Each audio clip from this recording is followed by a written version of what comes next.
सभी को नमस्कार। यह डिक्टेशन 80 शब्द प्रति मिनट की गति से बोला जाएगा।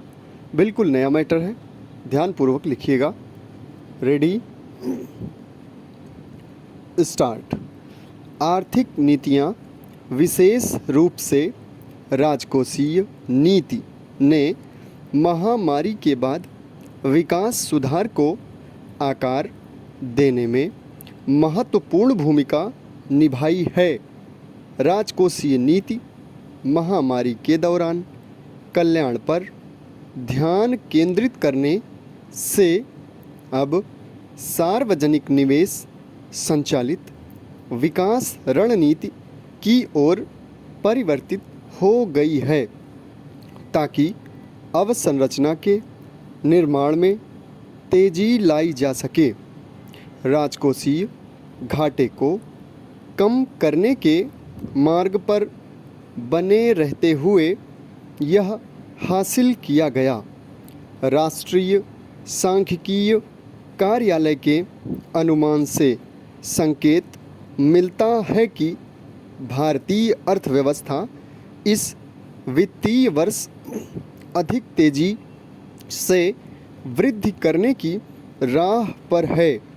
इस संदर्भ में हाल ही में प्रस्तुत अंतरिम बजट उस पूर्वानुमानित विकास गति को बनाए रखने के लिए अनसुलझे रह गए विभिन्न मुद्दे को समायोजित करने का खाता है।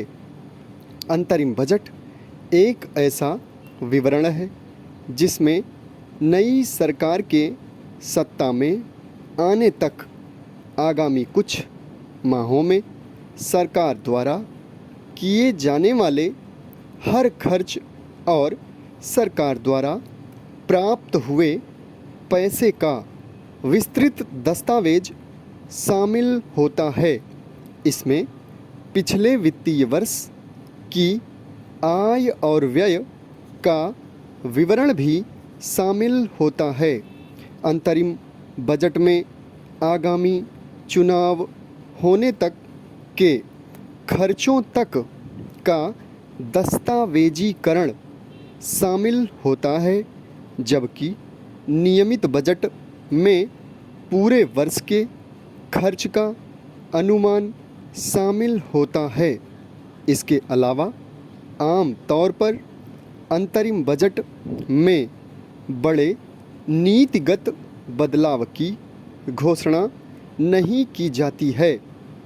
कार्यकाल के अंतिम चरण में सरकार केवल अंतरिम बजट प्रस्तुत करती है या लेखानुदान की मांग करती है। अंतरिम बजट लेखानुदान के समान नहीं है। लेखानुदान केवल सरकार के बजट के व्यय पक्ष से संबंधित होता है।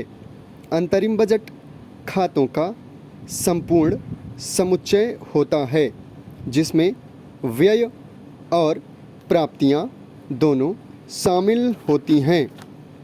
चुनावी वर्ष में राजकोषीय समेकन हासिल करना सरकार के लिए महत्वपूर्ण है।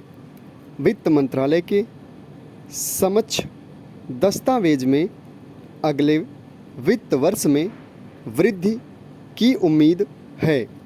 भारत की वृद्धि न केवल घरेलू कारकों से निर्धारित होती है, बल्कि वैश्विक विकास से भी प्रभावित होती है। सरकार के सामने एक और बड़ी चुनौती व्यापक अर्थव्यवस्था पर बढ़ती मुद्रास्फीति का प्रभाव है।